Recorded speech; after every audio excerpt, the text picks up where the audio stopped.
আমাদের প্রিয় নবী সাল্লাল্লাহু আলাইহি ওয়াসাল্লাম ছিলেন শ্রেষ্ঠ গুণাবলীর অধিকারী। The light of Islam. Search the truth. আসসালামু আলাইকুম রাহমাতুল্লাহি ওয়া বারাকাতুহু।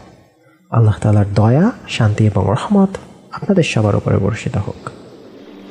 আল্লাহ তাআলা পবিত্র কোরআনে বলেন, সূরা তাওবা অধ্যায় 9 আয়াত 128, তোমাদের কাছে এসেছে তোমাদের মধ্য থেকেই একজন রাসূল, তোমাদের দুঃখ কষ্ট তার পক্ষে দুঃসহ, তিনি তোমাদের মঙ্গলকামী, মুমিনদের প্রতি স্নেহশীল, দয়াময়।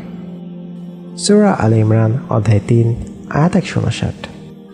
আল্লাহর রহমতেই আপনি তাদের জন্য কোমল হৃদয় হয়েছেন।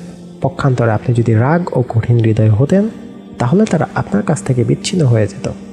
কাজেই আপনি তাদের ক্ষমা করে দিন এবং তাদের জন্য মাগফিরাত কামনা করুন এবং কাজে কর্মে তাদের পরামর্শ করুন।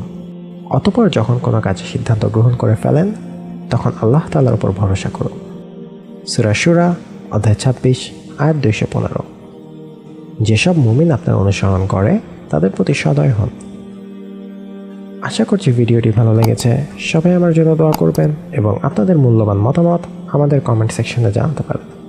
আসসালামু আলাইকুম রাহমাতুল্লাহি ওয়া বারাকাতুহু।